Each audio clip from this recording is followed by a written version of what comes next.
Hello. So today I'm going to show you how to make this lovely little jam jar lantern, especially for Mother's Day. So you're either watching this in secret because you're going to make it for your mum as a surprise, or perhaps if you're older and your mum lives far away and you might not have seen her for a while, maybe you're both going to make this together on Mother's Day via Zoom or whatever, something similar. But first of all, I suggest you watch the video all the way through so you know what you have to do and what you have to prepare. And the only things that you'll need to get in advance are a jam jar, like this, a sort of big honey jar, some paste, like a cellulose paste, and you'll just need a pair of scissors and a pencil. So if you want to get those in advance and then sit down and watch the video, and then hopefully you should be able to follow the simple instructions to know how to make it. So welcome back.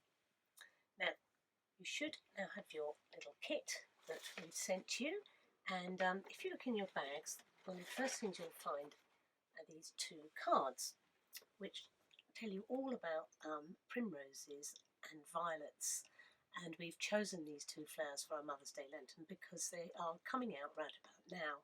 And if you've got a shady spot in your garden, they're the most beautiful wildflowers to plant, very easy to grow. Primroses, as you know, have the most amazing scent, much loved by all those early emerging, like queen bees will be looking for nectar and pollen. They need primroses. And lovely fairy flower, often said to they used to put them out in dairies to appease the fairies, so the fairies wouldn't steal the milk. So a real old fairy flower, that one. And then this one, the violet, again a nice sort of woodland shady plant. There are two common types here in the UK. There's the lovely sweet violet, which is a slightly paler mauve and has a scent.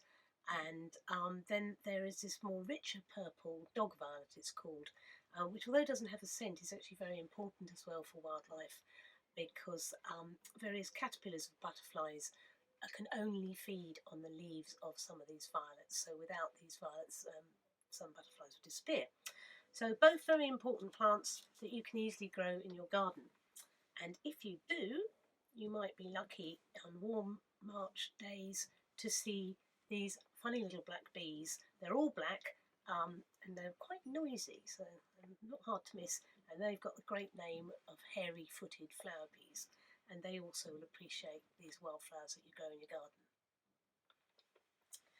So, getting on with making your lantern, the first thing you'll find in your bag is a sheet of white paper, and this is what you'll need to, first of all, to wrap your jam jar lantern. So unfold it all the way and you'll see there's a shiny side and a sort of matte side, so you're going to glue onto the matte side. So to work out what you need to put your jam jar at the end like this first, and you just roll it up in your paper until you get a good overlap, and then you get your pencil and you just want to mark a line like that. Unroll it, and then obviously you cut all that extra bit off.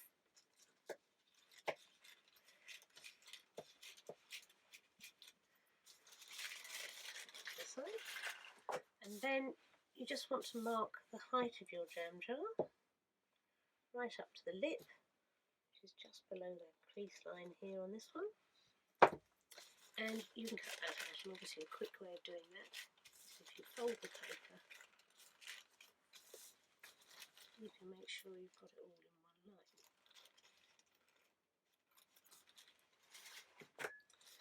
So now that should fit your jam jar.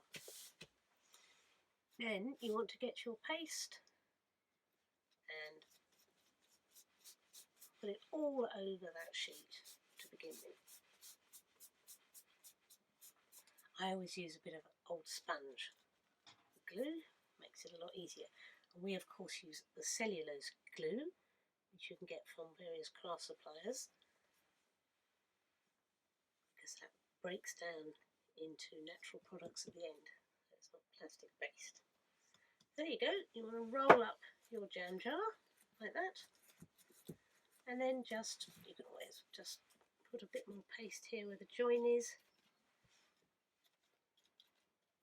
Don't worry if it looks all a bit crinkly to begin with, because as it dries, all those curves will stretch out a bit and it'll go slightly more translucent. So you put that aside to dry. Then have a look in your bag and you should see there's this little card template with the outline of the primrose and also its leaf, which is a sort of very wriggly kind of fat lozenge shaped leaf. And then the violet you can see here, very distinctive shape, very unusual petals, looks a bit like a rabbit with sideburns. And then you've got the leaf here, which is this very distinctive heart-shaped leaf. So you want to cut out your templates until you've got them like this. Here's some I obviously did earlier. There you go. Can you see that all right? So you just want to cut them all out. And then you want to take the any of the tissue. So here I've got the purple. You should have 4 sheets of this. Now it looks like I can fold these and get at least 1, if not 2 lots of violets on here. So now you can either do this just by cutting and holding straight away, or you just want to obviously just sketch round your template on the top one.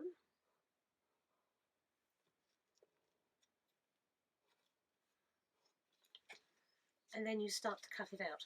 Now always cut tissue in at least sort of 8 layers, otherwise you'll be here to next Mother's Day cutting all them out. So they're really easy to cut if you actually have a big sort of fat wad of tissue paper.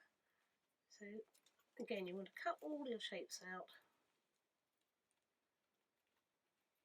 and so on. You know how to do that. So at the end you should then have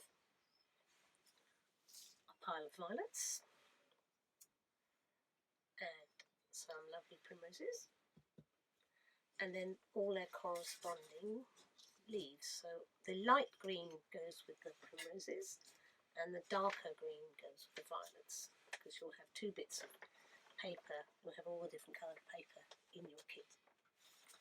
So now this is a lovely bit. Start decorating. There is no right or wrong way to do this because it's entirely up to you. But the key thing to make it a lot easier is you put the glue on the jar. Put the glue on top of your tissue like this, and then you can start to put your leaves on. And you just keep tapping them down with the glue. You can make honestly any pattern you like. You can go like in a kind of formula way like that, you know. You can have them in lines. You can go completely abstract, have them summed up. I do find it's easier to put the darker leaves on first, yeah, and then you'll find you can then take your tissue, you can just literally dab it on and then layer them, because the tissue obviously is translucent, so you can layer them on. And that's a bit you can just have fun with. You can do any design you like. And like I said, if you are doing this together with your mum on Mother's Day, then you can have a chat. You can be chatting on Zoom and decorating your lanterns as you go along. There is no fixed way to do it. Just have some fun and think about maybe growing all those flowers together. So once you've completely covered your jam jar, the last piece to do, of course, is to add our hairy-footed flower bees. Now, if you look in your kit, you will find a green pipe cleaner and 3 bits of wire, lengths of wire, and these alder cones. You should have 3 in there. So these alder cones are literally remnants of last year's catkins, and we've just collected from the trees, and we think they look a bit like they're about the same size and shape of the hairy-footed flower bee. So the first thing you want to do is you take one of your pieces of wire you just want to snip about a couple of centimetres off the end, because that's going to be the antennae. Put that to one side. With your remaining bit of wire, you literally just wrap it round the middle of your bee, leaving a short bit at one end, and then you twist those two bits of wire together nice and tight.